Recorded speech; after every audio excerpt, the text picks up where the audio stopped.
Yo, what's going on everybody? My name is One Piece Opinion and I welcome you to the channel. The scans for chapter 10-12 just dropped, and wow, this one is a banger. And while I do support the official release, I thought I'd give my initial thoughts and review of the chapter. Let's get into it. The cover art for this chapter features Kid making a rather large metal bird without realizing that there are actual real birds making a nest in his hair. It's a nice break from the high tensions of the raid and shows Kid in a happier and less malicious light, which is something I believe we may actually see by the end of the series. So we open up the chapter with a conversation between Izo and Kiku, where Izo asks Kiku if she will be able to continue in the fight with her wounds, that being her arm that she lost. Kiku laughs it off and states that for a samurai, a wound like this is but an itch. She then proceeds to state that the pain of Izo's sudden disappearance during their childhood hurt far worse than losing her arm. However, given her demeanor, it's pretty clear that she has gotten over it, and she's just happy to finally be back with her big bro. Kawamatsu asks Izo what he thinks will come of Wano if they succeed. Izo replies that they'll go over the specifics if they survive until the morning, to which Kawamatsu replied, "That's a big if." So it seems that even the Scabbers aren't sure if they'll survive this battle. Kinemon then states that the Alliance forces are probably overrun, so he's going to Momo to protect him alone.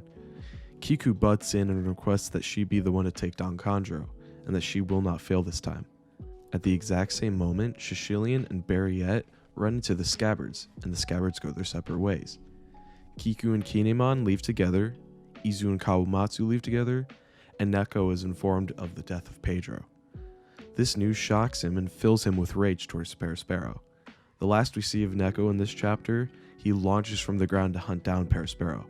It seems that all of the Scabbards are finally getting their final fights, which means that the raid is quickly approaching its climax.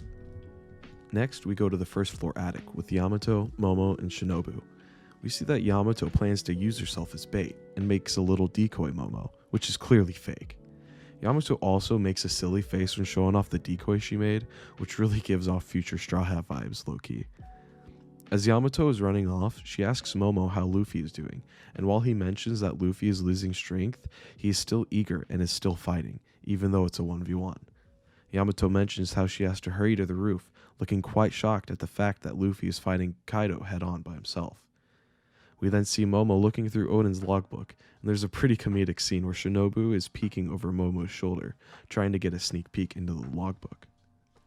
At this point, the chapter goes full throttle, and shows us Sanji carrying Zoro on his back. But Zoro isn't quite himself, as there are multiple layers of bandage and binding all over his body, making him look like a rather plump cross. It's shown that Law teleported himself, Zoro, and Zeus right in front of Sanji. Law basically dumps the responsibility of taking care of Zoro onto Sanji and runs off to go look for Big Mom. There's some pretty touching dialogue between Sanji and Zoro, where Sanji mentions how it's pretty admirable that Zoro was able to survive the rooftop battle. Sanji then runs into Kawamatsu and Izo, before heading towards the live floor. This potentially sets up Sanji taking over the fight against King and Queen, but we're gonna have to see what the state of the live floor is before making assumptions like that. We then switch back over to Big Mom, and see Page 1 twitching on the ground in front of her. Ulti comes charging, and Nami tries to take advantage of Big Mom's mother state by calling her Olin-san and stating that Ulti is the real culprit behind the burning of Okobore town. Big Mom screams at Nami how she's annoying, and that when she's done with Ulti, she's gonna kill the Straw Hats next. Nami then tries to get Ulti on her side by attempting to get Ulti to fight with her, to which Ulti replies basically the same way Big Mom did. Tama tells Kamachio to run, but as he starts running, Ulti headbutts him. This causes Tama to begin crying, which annoys Ulti, who hits Tama, like straight up smacks her. This enrages not only Big Mom, but also Nami, who nails Ulti with a pretty awesome looking lightning attack. Usopp is screaming like, "Nami, what are you doing? We're supposed to be running." And Nami, with her most badass moment in the entire series, says, "No way. How can I run from someone that raises a hand against a child? I'm going to beat this woman to a pulp." This panel alone has got me more hype for a non-main fight than any other in a long time. Overall, the chapter was pretty hype. Oda keeps rolling out great chapters, and I keep finding myself impressed with how much Oda is able to accomplish with each chapter in terms of plot progression. My rating for this chapter has to be a solid 8 out of 10, as it wasn't as grand as say chapter 1010, but it still had some hype moments to back up the more quote-unquote boring world building. Regardless, I hope you enjoyed the video.